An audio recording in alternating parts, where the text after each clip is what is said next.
శ్రీమాత్రే నమ. జయ గురు దత్తాత్రేయ నమ. ఈ వీడియోలో మనం జూన్ 8వ తారీఖు నుంచి జూలై 4వ తారీఖు మధ్యలో శుక్రగ్రహం కర్కాటక రాశిలో ప్రవేశించి అక్కడ ఉన్నటువంటి గురుగ్రహంతో 27 రోజుల పాటు ప్రయాణించడం జరుగుతుంది. ఇది సింహరాశి వారికి ఎటువంటి ఫలితం ఇవ్వబోతుంది అని ఈ వీడియోలో మనం పరిశీలిద్దాం. ఏదైనా రెండు శుభగ్రహాలు ఒక రాశిలో కలిసినప్పుడు ఆ రాశి యొక్క ఫలితం చాలా విశేషంగా కలిసి రావడం జరుగుతూ ఉంటుంది.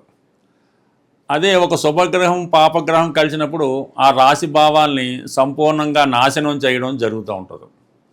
సో ఈ విధంగా ఈ సింహరాశి వారికి ఈ గురు మిత్రగ్రహం 12వ స్థానంలో ఉన్నాడు. ఓకే, ఇప్పుడు శుక్రగ్రహం, శుక్రుడు మన సింహరాశి వారికి శత్రుగ్రహం.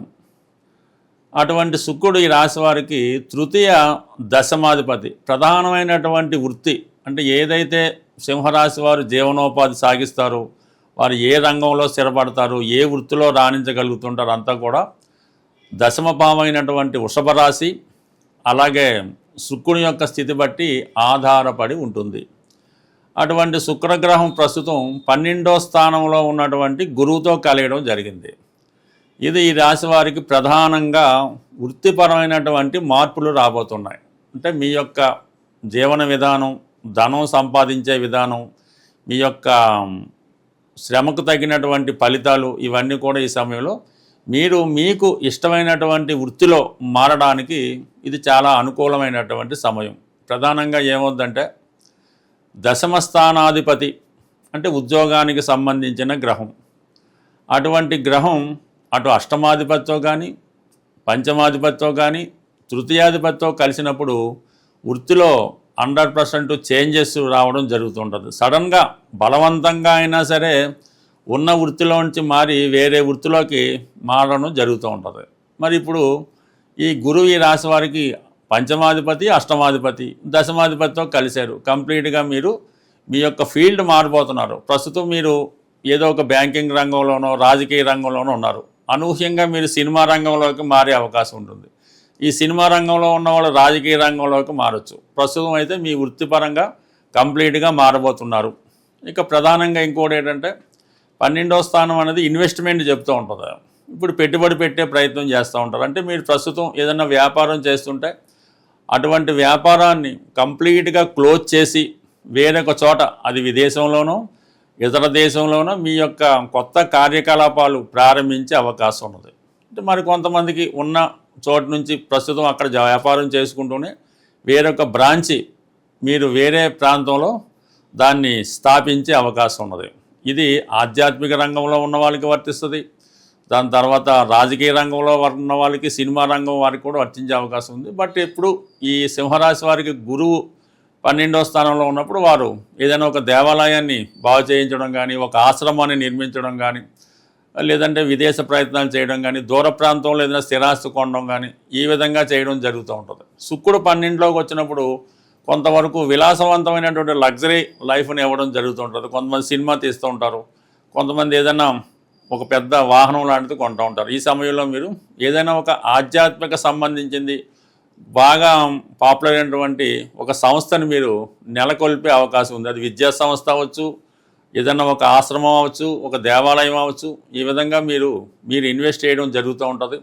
బట్ ఏదైనా ఈ సమయంలో ఈ రాశి వారికి వృత్తిపరమైనటువంటి మార్పులు 100కి 100 పాళ్ళు రావడం జరుగుతుంది. అయితే ప్రధానంగా ఈ రెండు శుభగ్రహాలు 12వ స్థానం నుంచి 6వ స్థానాన్ని వీక్షించడం జరుగుతూ ఉంటుంది. ఈ మకర రాశి అన్నది సహజ దశంభావం కాబట్టి ఎవరైతే ఉద్యోగ ప్రయత్నాలు అంటే సాధారణంగా సింహరాశి వారికి గవర్నమెంట్ సర్వీసులో ఈ సివిల్స్, ఐపీఎస్, ఐఆర్ఎస్ కొన్ని అడ్మినిస్ట్రేటివ్ సంస్థల్లో వీళ్ళు ఎగ్జామ్స్ అయ్యి రాయడం అది జరుగుతుంటుంది. దాంట్లో చాలా సక్సెస్ అవ్వడం కూడా రావడం జరుగుతుంటుంది. ఎక్కువగా ఈ గ్రూప్ 1 కానీ సివిల్స్ కానీ నెంబర్ 1గా ఎవరు ఎక్కువ స్థాయిలో ఉంటారంటే ఒక 10 మందిని చూసుకుంటే కనీసం 5గురు ఈ సింహరాశి, సింహలగ్నం కానీ సింహరాశిలో ఎక్కువ గ్రహాలు ఉన్నవాళ్ళు ఈ విధంగా వృత్తిపరంగా ప్రభుత్వ ఉద్యోగం ప్రభుత్వ సర్వీసులో రావడానికి కారణమవుతుంటుంది. సో ఆ విధంగా ఎవరైతే ప్రభుత్వ సర్వీసులో ప్రవేశించాలి అనుకుంటున్నారో అటువంటి వారు ఈ సమయంలో మిగతా యావిగేషన్స్ అన్నీ కూడా పక్కన పెట్టి ఏదైనా ఒక మంచి కోచింగ్ సెంటర్లో మీరు చేరినప్పుడు 100% మీరు వృత్తిపరమైనటువంటి సక్సెస్ రావడం జరుగుతుంటుంది. చాలామంది ఏంటంటే ఈ రాశివారు ఏదో ఒక గోల్ పెట్టుకొని దానికోసమే ప్రయత్నం చేస్తూ చాలా సమయాన్ని వృధా చేస్తుంటారు.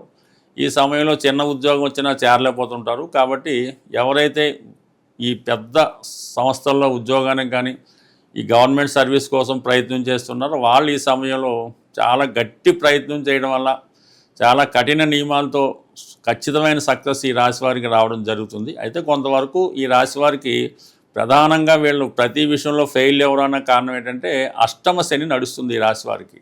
ఈ అష్టమ శని ఏమవుతుందంటే వీళ్ళకన్నా తక్కువ స్థాయి వాళ్ళు వీళ్ళ దగ్గర పాఠాలు నేర్చుకున్న వాళ్ళు సక్సెస్ అవుతుంటారు, వీళ్ళ ఫెయిల్యూర్ రావడం జరుగుతూ ఉంటుంది. చాలా అవమానంగా ఫీల్ అవుతుంటారు. అటువంటి అష్టమ శని మీద ఈ 2 శుభగ్రహాలు అంటే గురువుతో ఈ శుక్రుడు కలియడం, ఈ గురువు యొక్క 9వ దృష్టి ఎప్పుడైతే మనకి ఈ అష్టమంలో ఉన్నటువంటి శని భగవాను మీద పడిందో ఆటోమేటిక్గా శుక్రుడు కూడా కంబైన్డ్గా అక్కడ పడడం జరుగుతూ ఉంటుంది. బట్ ఈ కారణం వల్ల అంటే మీకు కొంతవరకు ఈ రాబోయే 27 రోజుల్లో ఈ అష్టమ శని ప్రభావం మారడం వల్ల తగ్గిపోవడం వల్ల ఏదైతే మీరు జీవితంలో ఇతరులకు ప్రామిస్ చేశారో అది నెరవేరడం జరుగుతుంది. ఇక ప్రధానంగా మీరు ఏదైతే పెద్దగా ఫండ్స్ కోసం ఆర్థిక పరంగా మీరు పెద్ద మొత్తంలో ధనం కొరకు ఎదురు చూస్తున్నారో ఆ ధనం అంటే మీకు ఈ సమయంలో ఒక లోన్ ద్వారా కానీ బ్యాంక్ రంగంలో కానీ ఈ ఫైనాన్స్ రిలీజ్ అయ్యే అవకాశం ఉంది. అంటే ఆగిపోయినటువంటి పనులు తిరిగి పునఃప్రారంభం అవడం జరిగే అవకాశం ఉంది. బట్ ఏదైనా ఈ రాశి వారికి వృత్తిపరమైనటువంటి మార్పు అభివృద్ధి ఈ సమయంలో రావడం జరుగుతుంది. గ్రహాల అనుకూలత పొందాలంటే 2 విధాలుగా వాటి అనుకూలత మనం పొందొచ్చు. అంటే ఆ గ్రహానికి జపం చేయడం వల్ల ఏంటంటే ఆ గ్రహానికి సంబంధించినటువంటి దానం చేయడం వల్ల ఆ ఫలితం రావడం జరుగుతుంది. నా అనుభవంలో ఈ యుగంలో ప్రతి గ్రహానికి ఒక కుటుంబ సభ్యుడు మన ఇంట్లోనే ఉండడం జరుగుతుంది. ఆ కుటుంబ సభ్యులను మీరు గౌరవించి సత్కరించడం వల్ల అతి తొందరగా మీరు ఫలితాన్ని పొందడం జరుగుతుంది. అంటే రవి అనుగ్రహం పొందాలి అనుకున్నప్పుడు తండ్రి గారిని గౌరవించి తండ్రి గారు చెప్పినట్టు వింటూ మనం ఏదైనా ఒక పని చేసే ముందు ఒక ఇంటర్వ్యూకి వెళ్ళే ముందో లేదంటే ఒక పని చేసే ముందు తండ్రి గారి యొక్క అనుమతి తీసుకొని మీరు ఆ ప్రయత్నం చేస్తే రవిగ్రహ అనుగ్రహం మీ మీద సంపూర్ణంగా లభించడం జరుగుతుంది. అదే చంద్రుడు తల్లిగారి యొక్క అనుగ్రహం ఎప్పుడూ ఉంటుంది.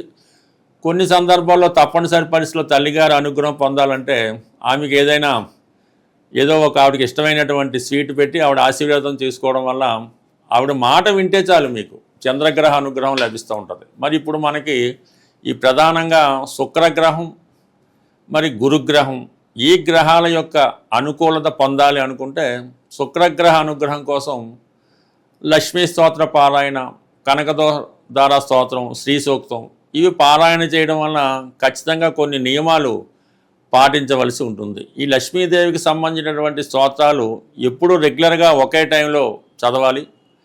చాలా శుచిగా శుభ్రంగా ఉండవలసి ఉంటుంది. ఎప్పుడు పరిశుభ్రమైన దుస్తులు ధరించాలి. అలాగే గృహాన్ని కూడా చాలా పరిశుభ్రంగా ఉండాలి. ఈ సమయంలో మీరు అబద్ధం ఆడటం కానీ స్త్రీలను వేధించడం కానీ స్త్రీలతో చిన్నచూపు చూడటం కానీ ఇటువంటి ప్రయత్నాలు చేయకుండా చక్కగా ఈ లక్ష్మీ స్తోత్రాలు చదవడం వల్ల లక్ష్మీదేవి అనుగ్రహం తొందరగా మీకు లభించడం జరుగుతుంది. మరి ఇంకా తొందరగా రావాలంటే మీ భార్యకు కానీ మీ సిస్టర్స్కి కానీ మీ అత్తగారికి కానీ అమ్మగారికి కానీ లక్ష్మీదేవి స్వరూపంగా భావించి వాళ్ళకి నూతన వస్త్రాలు పసుపు కుంకాలు బహుకరించడం వల్ల వాళ్ళ పాదాలకి నమస్కారం చేయడం వల్ల కంప్లీట్గా మీరు లక్ష్మీదేవి కృపకి పాత్రలు అవ్వడం జరుగుతూ ఉంటుంది.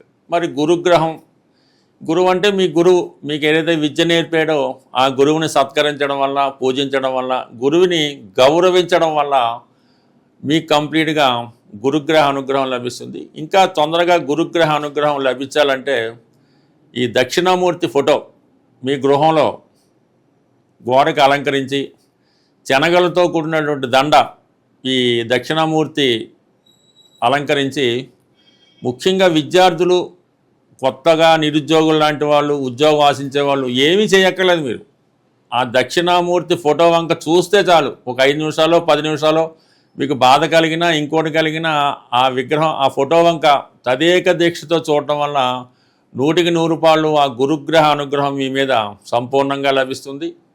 సో ఈ సింపుల్గా మీరు ఈ గురుగ్రహ అనుగ్రహాన్ని పొందగలరు. పైపెచ్చు మీరు ఏదైనా గురువు ఉంటే ఆ గురువు సంబంధించినటువంటి ఏ దైవాన్ని పూజించమంటాడో ఆ దైవాన్ని పూజించడం, మీ జన్మజాతకంలో 9వ స్థానంలో ఏ గ్రహం ఉంటే ఆ గ్రహాన్ని ఆరాధించడం వల్ల, దానికి సంబంధించిన దైవాన్ని పూజించడం వల్ల కూడా తొందరగా అదృష్టవంతులు అయ్యే అవకాశం ఉంటుంది. స్వస్తి.